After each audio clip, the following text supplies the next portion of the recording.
Welcome to Songo Tobo TV. Please subscribe. Abonnez-vous. Hi guys, so I'm just going to make some kwanga. Kwanga is basically this Congolese dish. It's sort of like a how do I explain it?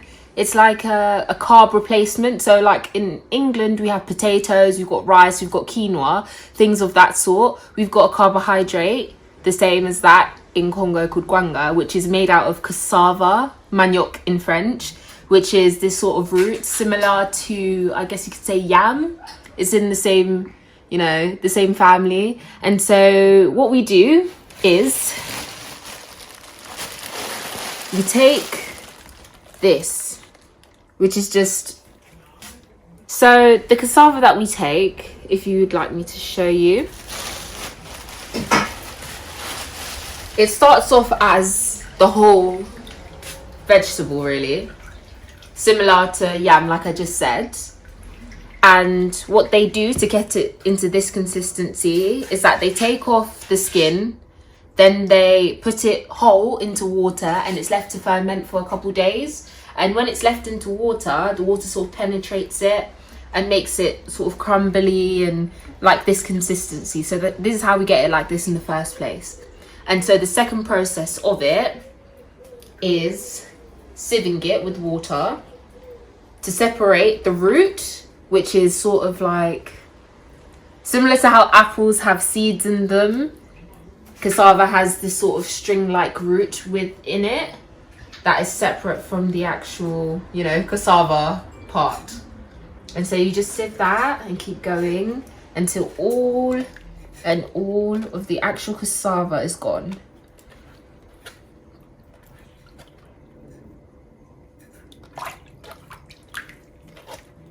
You'll feel it start to turn quite dry. When it starts to turn quite dry, that's how you know that almost all the cassava is gone. So you just keep going, sort of shaking it in the water and getting it all out. It's almost done, just a little bit longer. And that is it. So you take this and you squeeze it just to make sure that there's nothing of cassava that is edible left. This, as you can see, it's got little pieces of string in it. It's not really string, but that's how the root is. You can't eat that because it doesn't taste nice and it's just not appealing at all. It's sort of like the sort of root of ginger, as you will. So we throw that away. And so we take more. And once you've finished taking all of the cassava, all of this, the second process of making kwanga is to leave this bucket, which is water and cassava, for a couple days, couple hours, really, couple days. And you'll see that the little white stuff, which is the actual cassava, will separate from the water. So the cassava will go to the bottom because it's a lot denser, and the water will stay on top. And so when that happens, we empty out the water. We usually use these bags at home that it comes in, but if you're doing it in England, you can use a tea towel or anything of that sort. So what we're going to do now, as you can see, the water is just left on top, and at the bottom there's just dough. And so what we do is we tip out the water so that all is left is just the dough for the kwanga. So I'm just going to lift it and just take out the dough just a little bit. I mean the water. As you can see.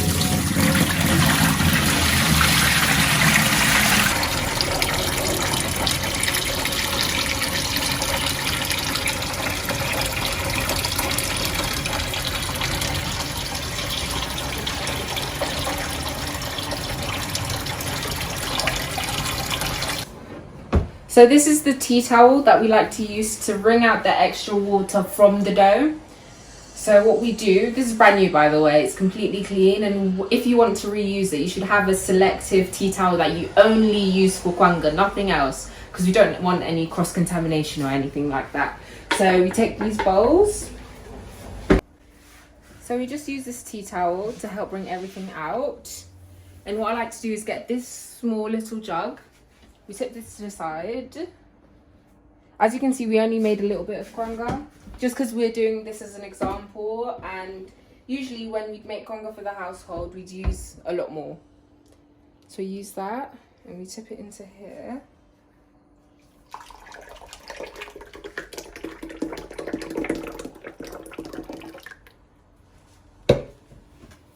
pick it up.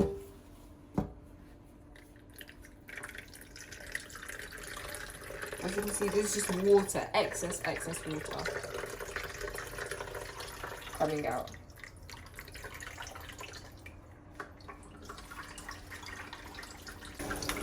So keep wringing it out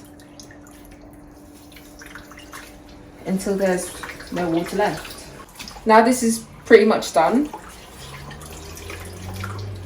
We just get the pot, we open it up, and as you can see, this is literally just pure dough.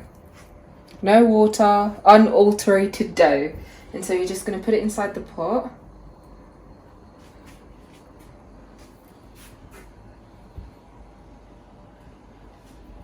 All of it. That's not to waste. So we can take our next scoop. So we grab this for the second process. We're using plastic bags to put the cassava into the plastic bags and then put it onto the fire to boil. This is just a regular pot. You can get it from sort of any shop really. In Lingala we call it nzungu, which just means pot. So it's just a big metal pot. But usually, instead of plastic bags in Congo, they tend to use leaves, but we don't have those sort of leaves in England, so plastic bags will have to suffice.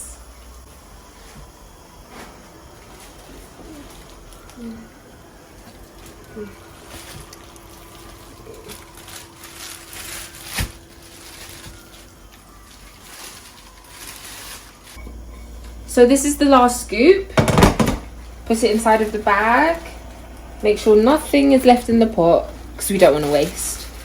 And so we close both bags, removing some of the air. Close the second bag.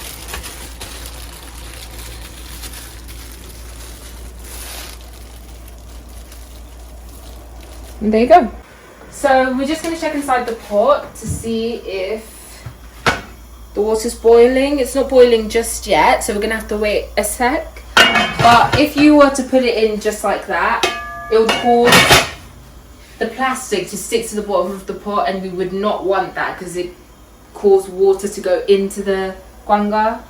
And we've done all that work to get rid of the water, so that would be counterintuitive. So yes.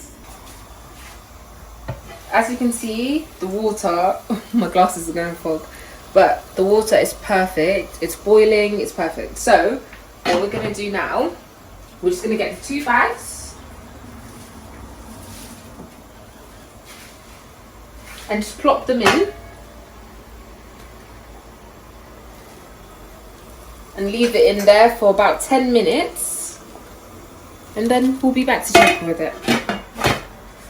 Let's just check on that. It's already been 10 minutes and it looks perfect. So I'm just going to turn off the fire. Yeah. Let's just move this.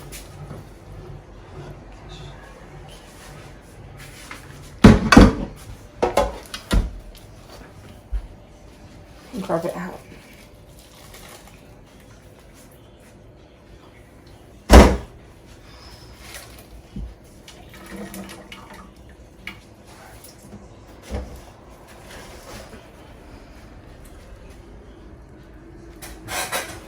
So I'm just going to grab the knife and open the bags so that it can get some air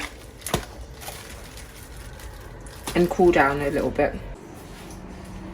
So we're just going to take this out. First one's out. Second one, almost. Second's out. And so I'm just going to break that part a little bit so I can feel some air. As you can see, it's cooked on the outside but not so much on the inside. This is just the first part of the cooking process. So you just break it apart so it can go into the mixer, because we can't put piping hot things into the mixer. So what we're going to do is we're just going to place the kwanga into the mixer. Usually in Africa what they do is separate the cooked parts from the uncooked parts and knead them separately. The thing is, we've got the mixer, it's no problem just to put it in all together and mix it together. So we're just going to put it in like that and just keep going.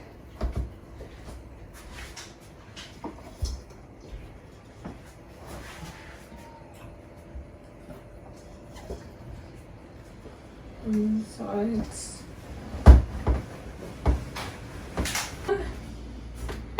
Let it lock into place. I'm going to put the lid in, just cover it. And so we start off by putting it into the first setting. So it starts to knead itself. So what I'm doing is I'm pressing it down so the pieces that are going up can be kneaded as well.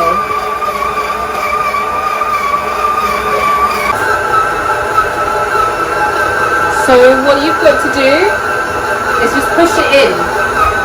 But make sure the wooden spoon doesn't touch the mixer, otherwise it'll just shake you a little bit. As you can see, it's completely uniform.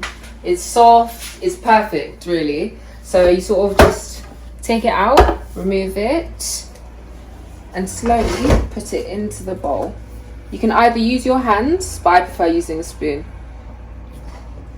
But yes.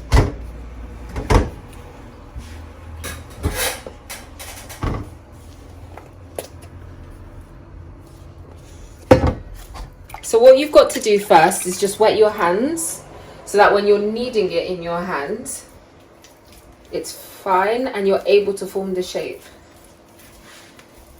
I'm not too good at doing the shape just yet, but I'm getting there.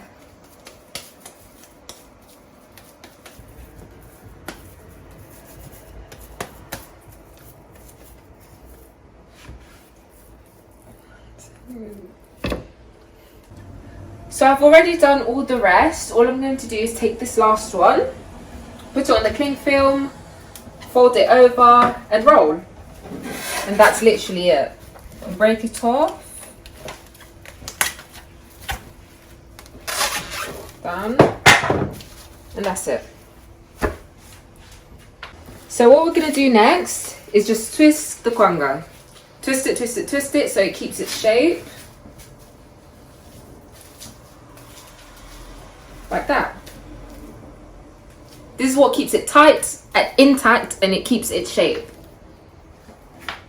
And we continue that with the rest. So we've already got the cling film here. We've already got the tin foil here. So this small kwanga is for my nephew SJ. He loves it. He's only small, so he hasn't really started eating food yet, but he loves kwanga. So you just roll it. Make sure it's tight.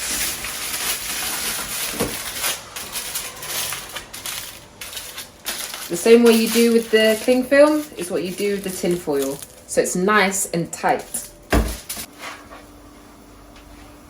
As you can see, all of our kwanga's wrapped up completely. Back home in Congo, they'd wrap it in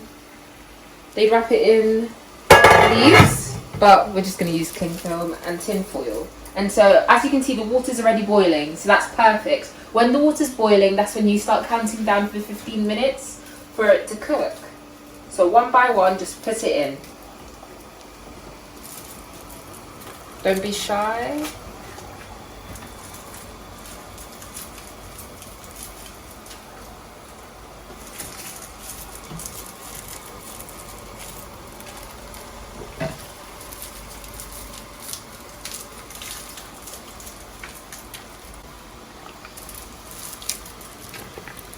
After 15 minutes, this is the last step of making kwanga. So after 15 minutes, you just let it cool down and then it's ready for you to eat.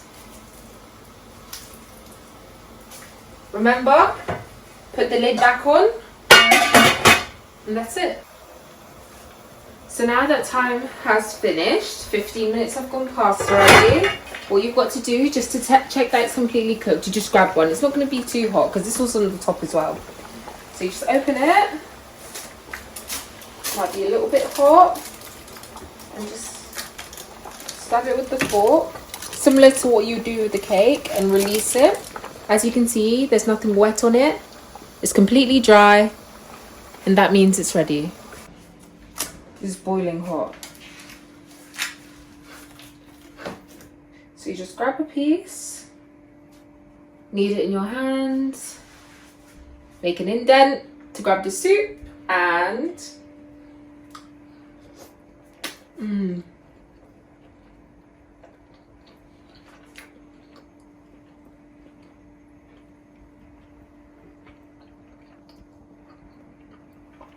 that's it.